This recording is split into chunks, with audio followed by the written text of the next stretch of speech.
Hi, and welcome to this week's edition of the Nasty Nelson podcast, brought to you by Pickleball News Asia. This week, we're going to be talking ranking systems again, but we're going to be looking at an alternative to the major ranking system. But before we get into that, if you like what we do and want to help us get our message further, please like this video or subscribe to our channel because it helps us a lot. And of course, we really appreciate it. So this week, I am joined by my friend, but also competitive pickleball player. I think you were a winner at the Malaysia Ministry of Sport Open event, and also pickleball coach, Dennis Sek. So Dennis, thanks for dropping in. Thank you for having me here.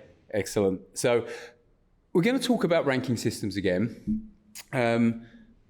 Because obviously the one that we use and that is kind of almost ubiquitous across pickleball at the moment is the DUPR, and we've spoken about that several times on Nasty Nelson. But one of the continuing complaints that we see, or certainly that I see, is that what we call rankings cheats, and specifically the real specific problem we see is there's prize money for low-level competitions, intermediates, sub 3.5, this kind of thing. And we have people that either set up fake accounts or find ways to keep their ranking low so that they can continually keep getting into these low-level ranking competitions. Likewise, I also see other people that feel that the new ranking system makes it very hard to actually increase your ranking over time. So before we get into it, I just wanted to get your view. Do you see this personally or from your students or other people you play with? Do you see any of this kind of discontent with the current ranking systems? Yes. When we all started Duper, it was basically just to find the same level of players that you can play with so that you enjoy and have a good game. You can't imagine 4.0 playing with 2.5, right? Mm. So we'll tell people, okay, this game is for 3.5, so everybody will come. And as a host, and I was hosting games, and I said, okay, we are going to submit your results to Duper so that we have kind of like a very interesting match. So people will put their hearts and efforts into playing the game. And it's really good, especially for those who do not participate in tournaments, or maybe they just don't want to participate in tournaments. It's too much of a hassle, too much money spent, etc. So at that time, players play Duper, really play Duper. They are not. They do not have any ulterior motive. Mm-hmm. So they play the game to enjoy, and at the end of the day, the Duper results will come. Hey, hi! Oh, I increased by 0.12, and someone say, oh no, I went down by 0.001, but it's all in the fun of it. Mm. But over the months, Duper play evolve, and as you said, together along with tournaments. And as you know, tournaments, you just can't have a tournament which anyone can just participate, because the open players, the pros or the semi-pros, they will snatch up all the prizes. So in order to encourage more masses to play, organizers would then lower the requirement. So this tournament is only for 3.0 or 3.5. Mm-hmm. So when that happens, people begin to think, hey, now I can qualify for this tournament if my Duper is not above, say, for example, 3.5. Mm-hmm. So if I have a 3.502, what do I do then? So this is the start of players having an idea that they can manipulate the Duper, right? So, and the rest is history. And after this, all sorts of kind of things can happen. And then lately, we have the change in the algorithm. And I think I watched your podcast on that too. Mm-hmm. The programmer from Duper explained how it works, and then we knew, right? It was based on performance and your expected outcome from matches.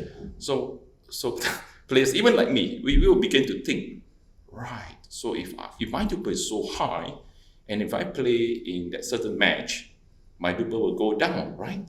So if your goal ultimately still boils down to what you want out of your Duper match. If you want your Duper to go down for whatever reasons, then you can participate in a certain match so that you can go. So it's not exactly cheat. It's just that people know how it works and what you want out of it. Yeah, like for manipulate me, it. Yeah. I'm one who wants to go up. So for those who wants their duper to go up, it's going to be very difficult these days because this is really performance based. So now it is really, really a very, I would say, a very reflective rating system. But of course, you have to fight against those who is lower, but very good players. For example, you can't beat a 2.8 who is a 3.5, and if you are 3.4. So what will happen to your 3.4? That's part of the problem here. So that's why people are manipulating, avoiding playing. So what we've done is we've come across a new rating system. Rating system is called VAIR, VAIR, or verified. And we spoke with their CEO, a guy called Mike Barker. And Mike believes that his rating system solves some of these issues that you've raised. In fact, he believes it solves all of them. Yeah, so the duper cheats, the avoiding playing lower ranked players, all of these things he believes they've built into their algorithm that solves the problem. So what I'm going to do is, first of all, I asked Mike just to tell us a bit about VAIR, how the rating system works, and why he feels there's a need for an alternative. So this is what he told us. So the reason why VAIR uses the same scale as 2 to 8 as all the rest out there is because USA Pickleball obviously started with a scale 2 to 5.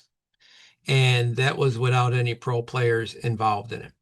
So since then, the scales went 2 to 8. So it didn't make sense to try to create a separate scale because that's kind of like Celsius and Fahrenheit. When someone gives you a temperature in Fahrenheit, you got to try to do the equation, figure out what Celsius is. So when someone's a 4.0 player, you want it to be the same scale across the board. So the reason why I use 2 to 8, it's not because we're copying anybody in a sense. It's the fact that that's how pickleball's rating scales had started. The reason why I feel there should be an alternative rating system is because the current ones out there are basically a mathematical modeling equation that they're using system. And to me, they're very inaccurate, as you can tell by social media posts and all the things that are out there. What we actually have built is a complete algorithm that's meant for this type of play, racket sports in general, not just pickleball. And we also have a brain in a sense behind it, which is AI run, which is something no one's done in the world. People are trying to say that they're going to come out with that, and that's okay. But at the end of the day, you still have to have the mathematical equations and things that are behind the system to make it be accurate. And that's what we have. Yeah, so Dennis, I mean, from my perspective, and one thing he didn't mention there, which we do talk about with him later, is that they do this visual analysis as part of the rating. So we'll come back to that afterwards. But in terms of his main view or point about the fact that he felt the other rating systems, we know who he means, are not accurate, I think he has a point. So for me, I agree with him. I feel, personally, my own rating, I think is probably about right. But I see a lot of players who their rating seems to be totally wrong. And again, maybe it's this part of the world. For me, it's those ones that are playing at 3.4 but are clearly, to me, much, much higher. But what do you think? Do you agree with him? Do you agree with me, or you see it differently? Yeah, it requires a little bit of explanation why the other rating is not accurate, as he mentioned. But I suppose it's due to the fact that many players know how those things work. So when new players come in, now this is not the cheats, these are new players. Mm-hmm. So when they come in, they are taught by the experienced one, this is how you should start. Don't start too high or something like that, Yeah. And I've heard of this, so it's not my own imagination. So from what we heard just now, it's like VAR will be starting completely new and with an accurate as he claimed, with a more accurate rating. So in other words, when an account holder comes into his database, they would start with the right one. But from what we have been seeing on Duper is everything, right? Someone who has played, someone who is self-assessed, someone who knows how to start. Maybe I'll start at 5, maybe I'll start at 3. And you know how this works, right? We don't have to explain that. People out there knows how it works. So there you are. Maybe in that sense, he's trying to cut the chase. Yeah, I think that is what he's saying, and I asked him a little bit about that, about the starting point later on, which we'll talk about. But the other thing that I noticed when I signed up for VAIR is they have a free rating and a paid rating. So I asked him to explain the difference between that and why you would use each one. So because it wasn't clear to me, so I wanted to understand, should we all be using the free one or do we use a paid one? What are the differences? So here's what he explained to us about that. Here's the thing. A lot of people will say, what's the difference between a free rating and a paid rating? Well, the difference is, and a free rating is more or less like all the rest of the systems out there, but we still have our algorithm, which is far superior than the rest of the algorithms out there running the free system. Well, what is the problems with the free rating system? Well, all the rest of them that are out there, they basically have one rating. And, people can beg to differ and they can say, well, you only need one rating. A 4.0 is a 4.0 player. Well, that's not true. That's why you have age tournaments. If that was the case, why do you have an age tournament if one rating was sufficient for a 20-year-old versus a 70-year-old? So the free side of the rating is where anybody can come on the system. It's obviously free, just like the rest of the systems out there. It's backed by our algorithm, and you can actually play in tournaments and things along those lines using the free system. Now, the difference is there's a lot of sandbagging going on, and no one's been able to fix the problem until we've come along. We fixed the problem on our paid side, meaning once you're on a paid verified side, that's the rating that you would use for a legitimate 3.5 to say 4.0 tournament. Because we know, because they've been certified through AI and through our raters, that player is legitimately in between the 3.5 to 4.0, so to speak. And our algorithm will move them up and down accordingly with the games that they're played and the scores and the surprise factor and all the other things that we do along the paid version of our rating system. So as a tournament organizer, yes, you could start off and you could do what everybody else is doing and let a player come in as a free player and self-rate themselves. And so legitimately, I could sit there and say, you know what, I want to play in a 5.0 tournament, but if I'm a 3.5 player and I come in like all the rest of the systems and I create my brand new account, I can make myself a 5.0 player and no one can stop me from doing that. So therefore, you go and you play in a 5.0 tournament and you get your butt beat, right? Or you decide you want to play in a 3.5 tournament when you're a 5.0 player, and then you decide to put yourself down as a brand new account as a 3.5 player. On the paid side of this, we are the ones rating you through AI and through our system. It's a protected side of the algorithm and what we do. And therefore, when you enter a tournament and you're entering a verified side of the tournament, we know that you're verified at that level because your dashboard, your rating, everything is equivalent to the movement of the games you've been playing, and it can't be manipulated. Anybody can go out there and say that they got a rating system, that they got, people are certifying them, and if they play so many games, that their system is certifying them to be accurate. Like the duper scenario, they sit there and they go, oh, if you're at 100%, you're accurate. Well, that doesn't mean you're accurate in that rating at all. It just means you played X amount of games to give you the qualifications to push that meter to 100%. But as we all know, and we all see, and we all can read on social media, that's not the case. So people can say that their accurate ratings are because they play X amount of games, but in the same token, they can't verify them like we can and guarantee that that person's within that level. Yes, so Dennis, I think there were a few interesting things there. So, if you take the paid side first, what he's saying is because they visually rate you as a starting point, he's saying his starting point is accurate. So everything else becomes impossible to cheat, and also the level is right to start with. Whereas he's saying if you don't do that, the level could be all over the place. But the other thing he's saying is his free version is maybe open to the same manipulations as the others, but he's still saying it's better because he's saying his algorithm is better.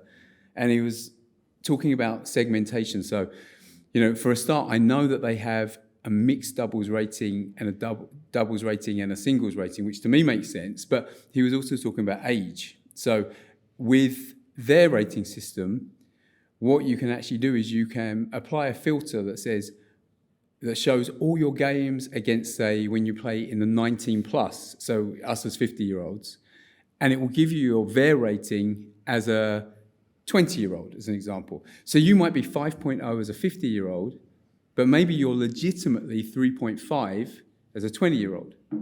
Because his point is, why do you have age categories? And then you can actually submit your filtered rating. So if you wanted to enter an intermediate 19 plus, as a VAIR rating, you could potentially, if you're 20 plus, if your 19 plus rating was there. So you can segment it more.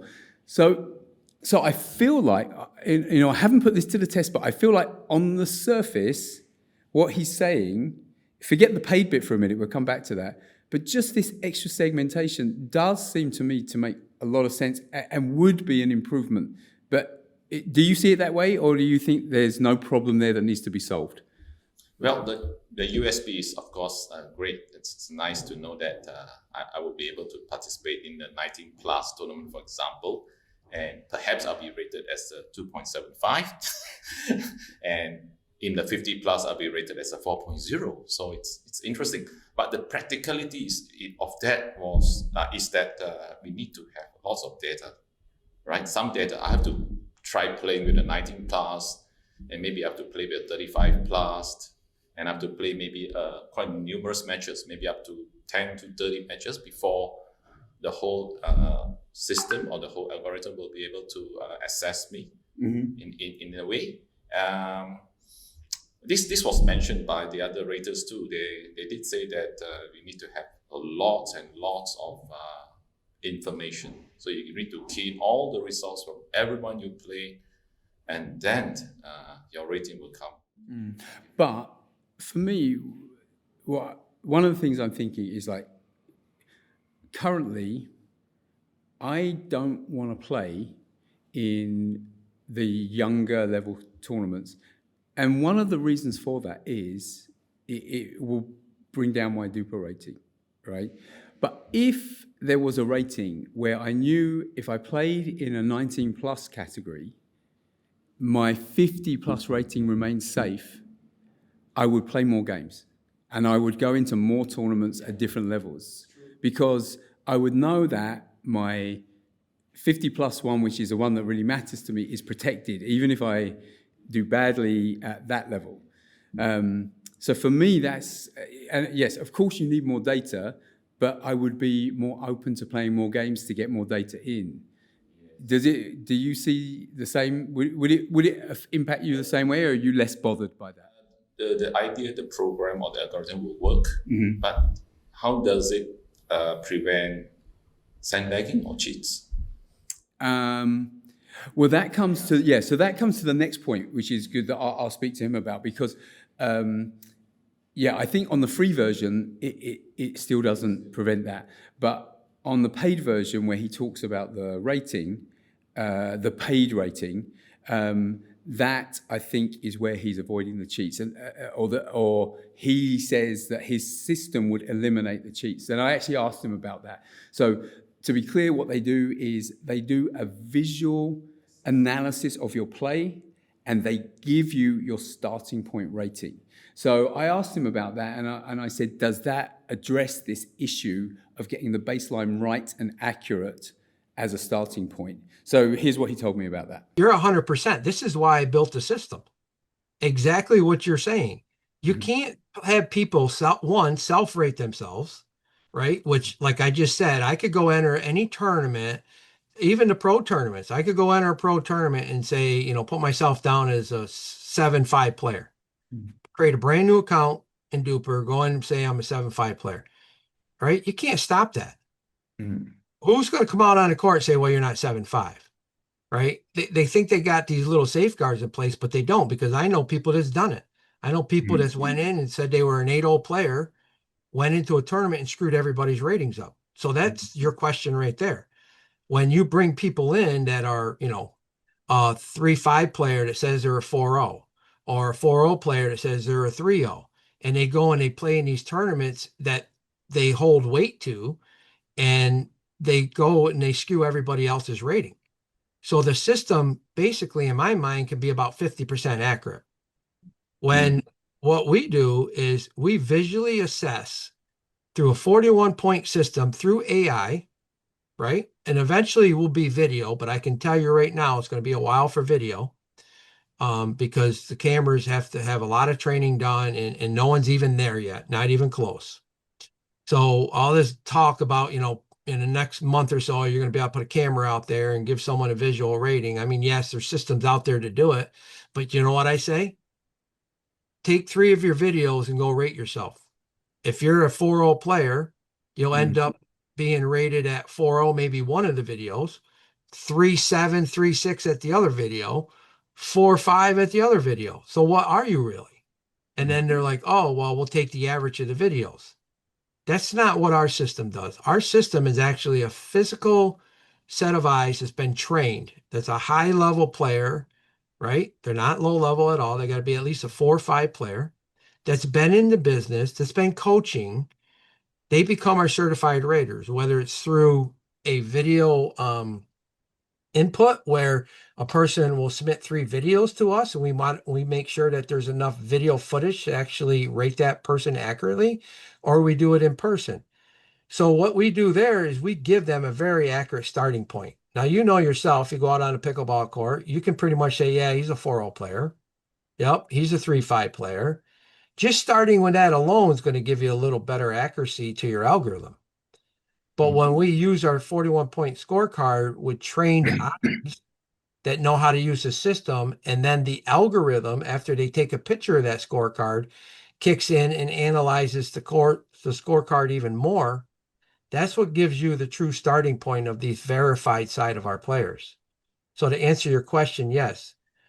When Duper's algorithm and all the rest use a baseline initial rating, it's definitely skewed all over the place, because they have another system out there where they're charging people, X amount of dollars to give them a rating, and they're sliding 5 bars across an app. And they're going, oh, this is, maybe they're at this level. 5 different points of data, and they're giving someone a rating that way. Versus us 41 points doing it through a scorecard, which has actually 211 points on it. Yeah, so I think that gives you a better understanding, I think, of why he's saying his rating system overcomes the manipulation issue. Because what he's saying is, if you get a paid verified rating, then an actual pair of trained eyes is going to either see you face to face, or it's going to analyze your videos, and they will give you a rating level.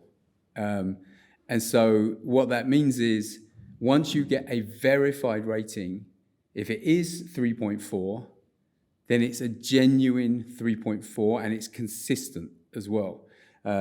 So this is where, I think this is where he's saying he's solving this problem of manipulation. So I like the idea if it's consistent. To me, I think it is a massive step in solving the problem. But again, what do you think? Yeah, it'll probably be very useful for tournament qualification. Many years back, when I heard podcasts on this sort of issues, it used to be someone wants to get into a 5.0 tournament, and so he needs someone to vouch for him. So someone has to say, hey, this guy, Andrew, can play in your 5.0, although he's only 4.5. He's that good. But this is the other way around. We want to be, say, below 3.5, so we can play in the 3.5 tournament. Yeah. So that is where this thing will help, I think. Yeah. In the open tournament, it used to be someone will need to sign you up. Oh, this guy is good. Let him play. Yeah. right? So I think it's based. It's mainly for tournaments. Yeah, I think it's definitely for that. In fact, I was speaking to him, and what he explained is, if you have a verified rating and you play someone with their free rating, that game will not count towards your verified rating. So only verified players actually affect your ongoing verified rating. So for it to work, everyone's got to have the visual verification. But you think it does solve the issue? Yeah, I think the pros can afford it. Yeah. We come to pricing in a minute. But the other issue that I asked him about is because what I found is, we've discussed universal ratings, how they should be consistent. And what I found is when I go to international competitions, a DUPR 4 is not the same in different countries. Yeah. So I actually asked him about that as well, and whether that's something he feels that he solves. So here's what he told me on that one. Rated on the same scale as no matter where you live in the world. So you could send video in from players in Hong Kong. They're going to be rated on our system as same as a person that was in Florida, same as a person that was in Washington. That's the difference. So exactly what you're saying is it doesn't matter how much data or data sets that you got that they claim to have when you're rating the people in those small groups and pods.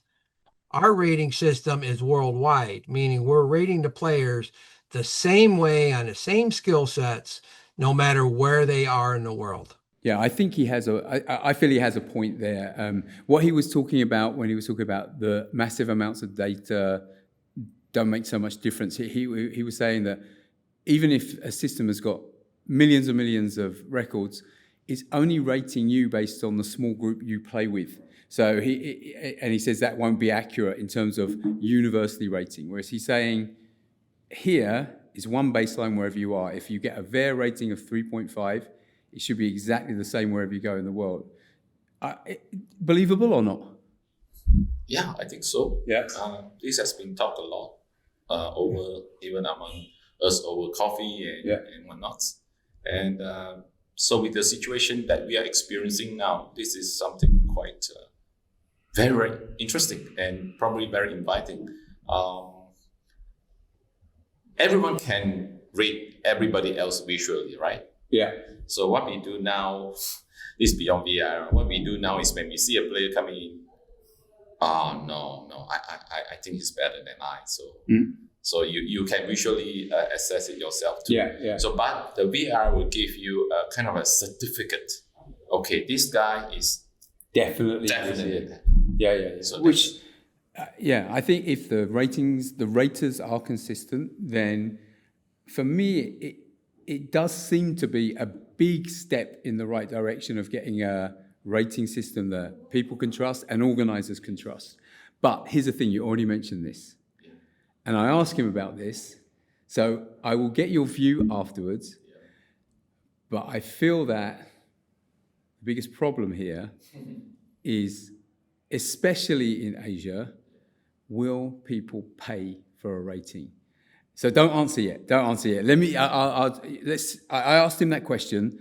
You can see what he said, and then let's get your view. I think I already know what your view is, but let's see. So here's what he said when I asked him about that as a problem. Because I said, is it going to stop people taking up your paid, your actual verified rating, the fact they have to pay for it? So here's his answer. I'm not worried about the paid versus a non-paid version, because here's the way you got to look at this in pickleball. We fixed all the problems. People, when they understand the problems, they have no problem, in a sense, having it cost them $59 for the year, right? For the duration of the rating. So they only have to pay that once. It's like buying a pair of sneakers. If you buy a pair of sneakers, those sneakers don't last forever, but your rating does.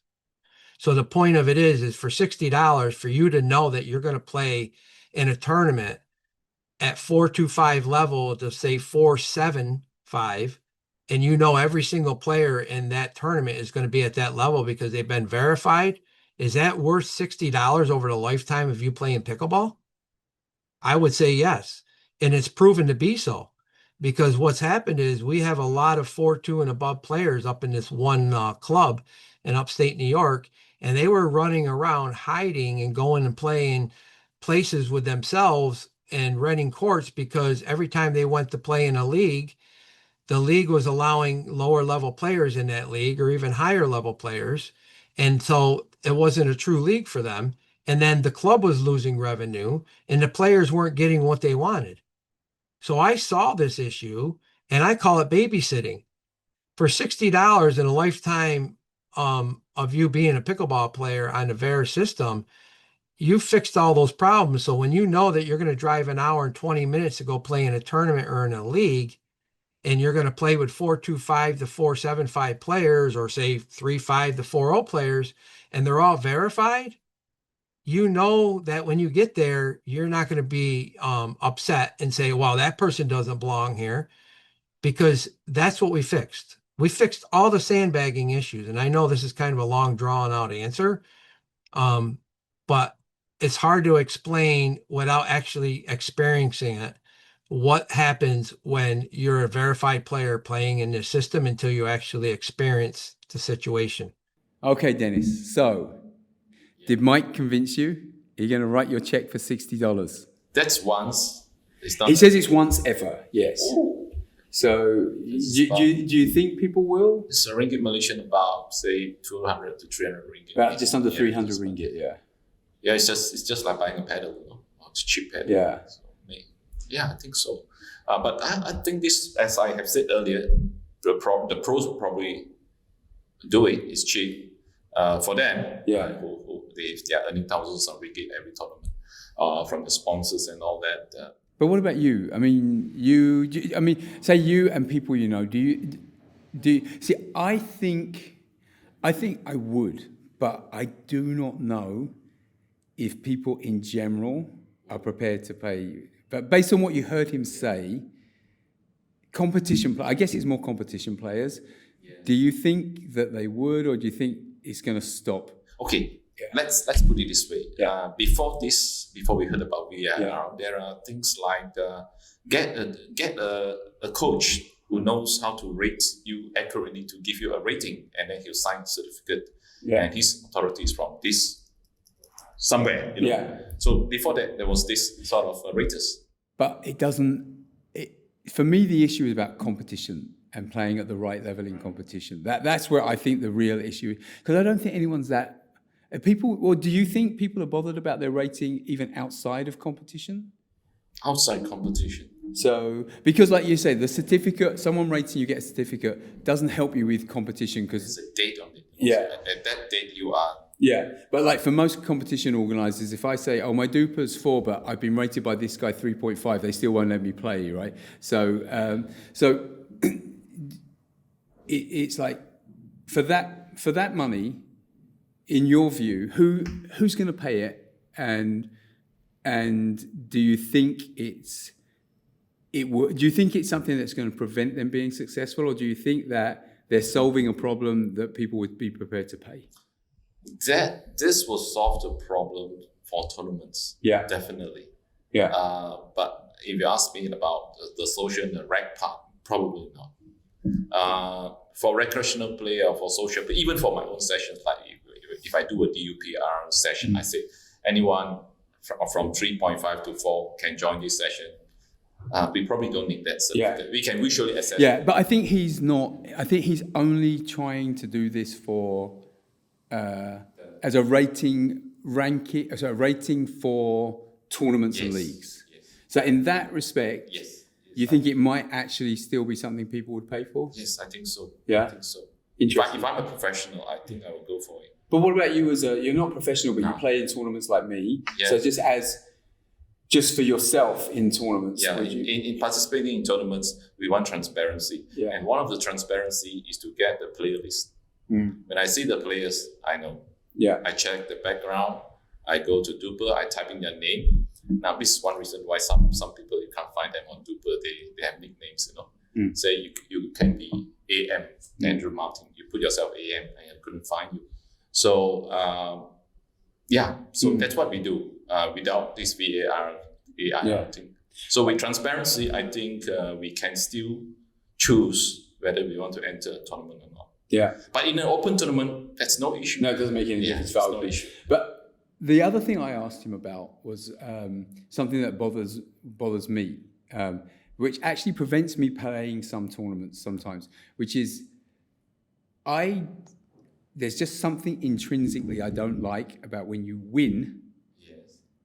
That your ranking score goes down. So I can accept if I play a low ranked player and I win, my points don't go up. Yeah. But going down, I have a problem with. So does that bother you? Because I asked him about this, but is it something that bothers you? Initially, when this sort of idea was introduced to me, I think it's about 6 months or so, I reacted to it too. Yeah. I thought, oh no, I'm not going to go up now. Yeah. And my rating's not going to go up now because it's performance based. I have to play my best every time, and I have to play my best too when I'm injured, when I'm sick.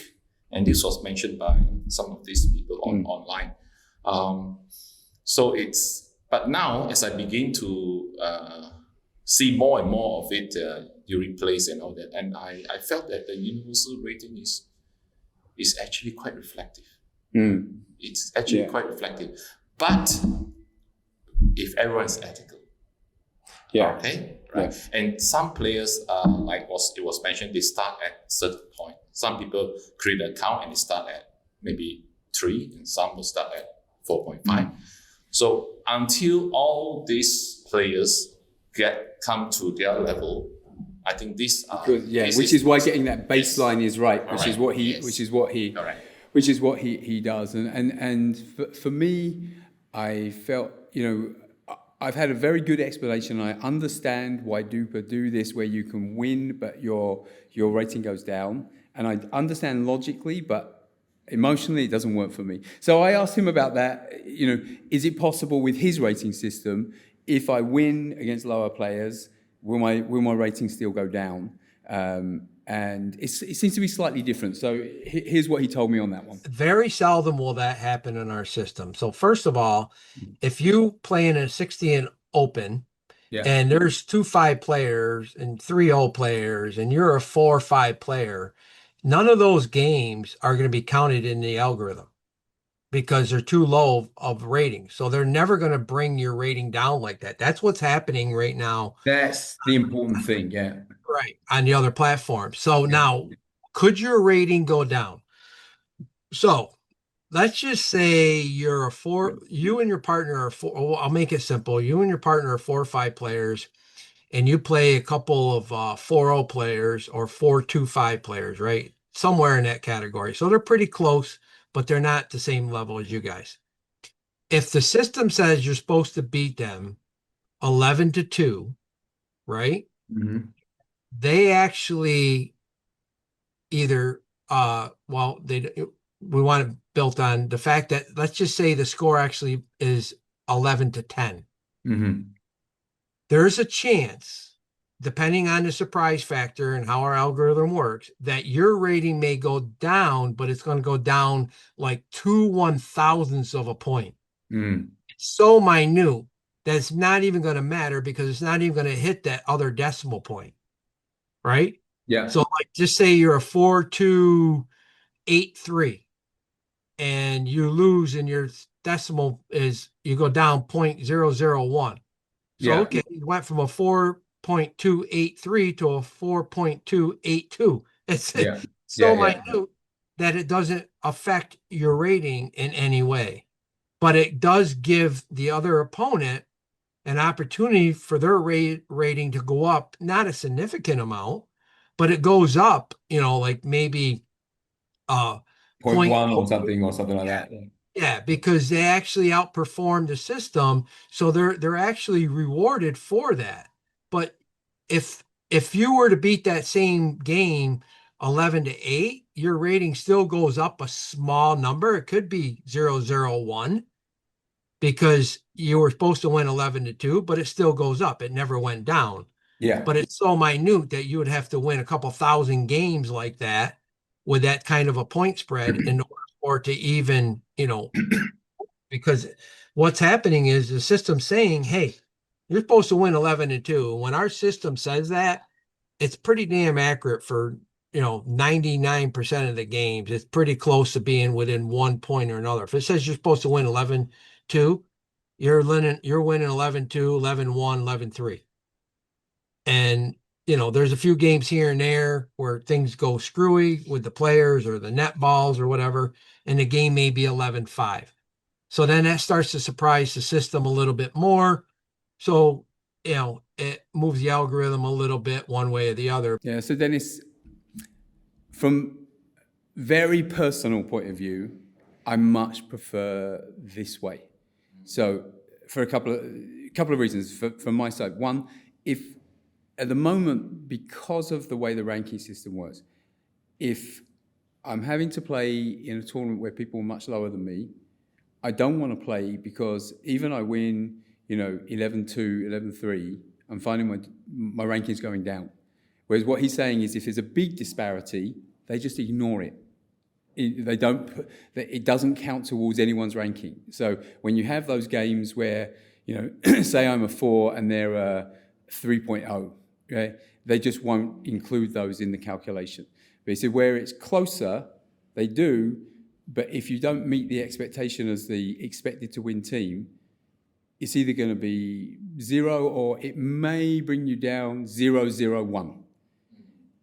So mathematically, I can't tell you who is correct, which algorithm is correct, but emotionally, I much prefer this rating system because I feel it doesn't penalize, it just rewards or leaves you where you are if you win and didn't meet didn't hit the expected win.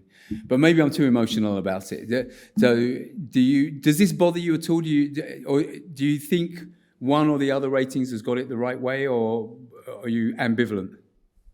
Yeah, currently I have no preference on any of these going up, down, so effect or not effect, because I begin to understand the universal system.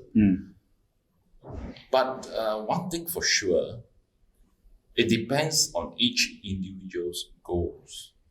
If one player, if his goal is to just win maybe the tournament and not bothered about the rating, then they can carve or plan their way through to win the tournament using whatever ratings, right? As you know, there are now tournaments which are not going to submit duper results anymore. And they may choose their tournaments. Okay, then there are players who want to reach the Ben Johnson level, 7.2, right? Or somewhere around there now. These players now will be players like the semi-pros or the pros from Asia. They are around 5.8, 6.2. The other day, there was an interview by your fellow podcaster. That player was 5.8, I think. And he went up there because he played against the PPA players who came to Asia. And maybe it was his dream to reach a higher level, and he benefited from that. So would VAIR help him in that pursuit to go higher? I think so. I think he still would. Yeah. Because I think what he was saying was, for the lower player, they will, if they lose, but they lose above expectation, they will go up. Right. But for the higher player, they will not go down very much in that. So it still helps him. It's still pretty much the same. Yeah. So for me, I personally, I feel that is a better way to go, but ultimately, I guess people need to decide for themselves. Yes. So the last thing I asked him about, which may be of interest to you as a coach, we'll see, it was just, how do coaches, social organisers and competition organisers in Asia get involved, support, or just get involved with VAIR, should they want to? Again, he just explained a little bit about how you would do that. So let me show you that. And again, maybe with your coach's hat on, you tell me whether you think it will be interesting for you. So here's what he said. So they could actually just go to verified.com, right? Or get VAIR. And then on the VAIR site, they could actually go, where they can earn money because we actually pay people to do this kind of stuff. They would go and either fill out to become an ambassador or fill out to become a raider, or they could fill out the form, which is all free to fill out, to become a club. And then we reach back out to them, and then we see if they fit the criteria that we asked for to become a raider. Same as the ambassador and the same as a club.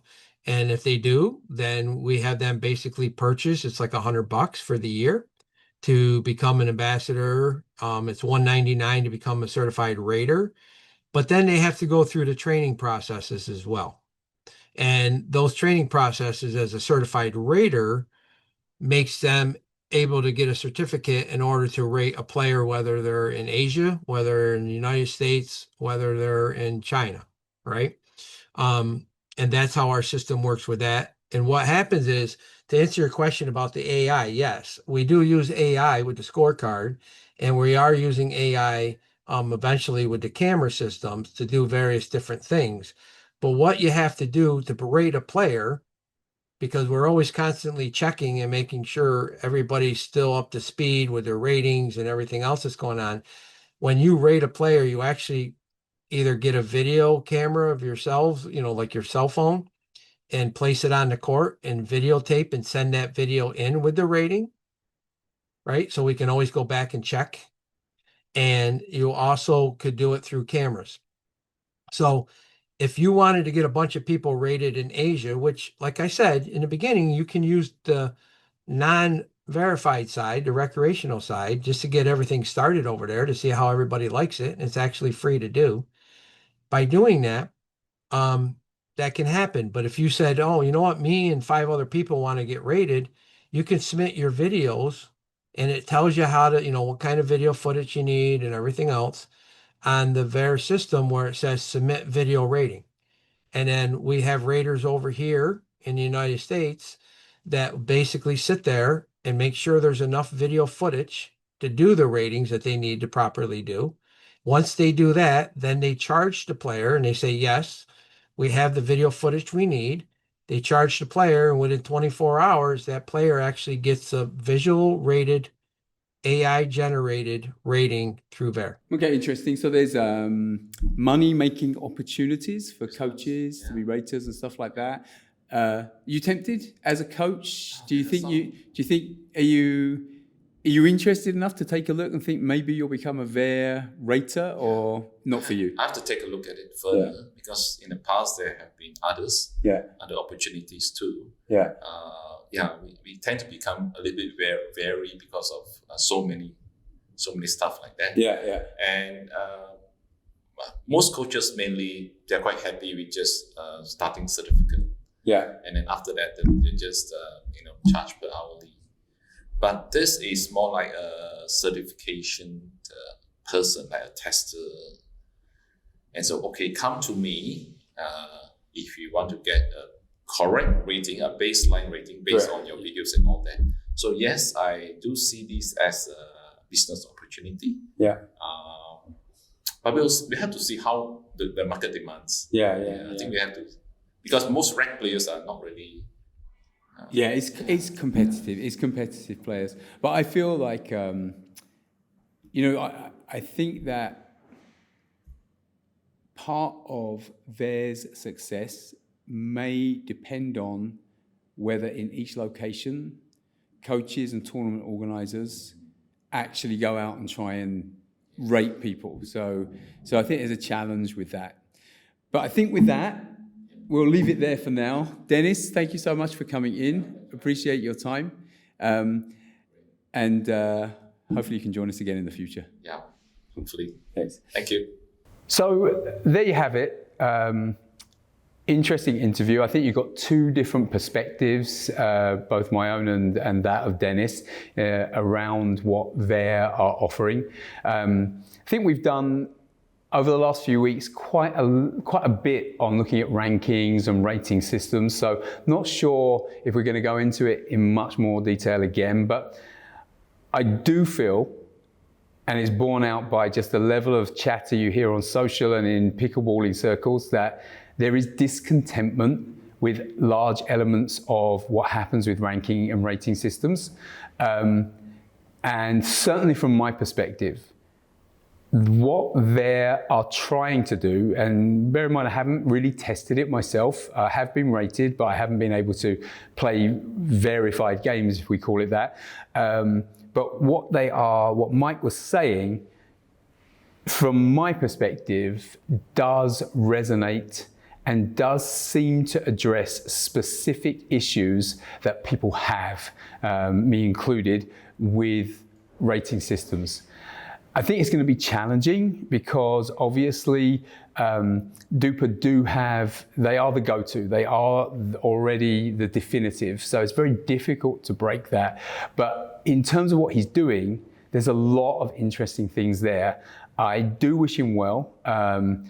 Do hope that his ideas come to fruition, but do also see that it's going to take a lot of work to get adoption, particularly when you're up against other ranking systems. But in terms of the rationale, in terms of some of the things that he said, the way that he's trying to operate, the enhanced segmentation, the accurate baseline, all of this stuff makes a lot of sense. So I'd certainly wish him well, and do believe that what he's doing is a valuable contribution to ultimately getting rankings and ratings better in the future. So with that brings us to the end of this week's podcast. Hope you enjoyed it. And as ever, if you did, please do like and subscribe. We really do appreciate it.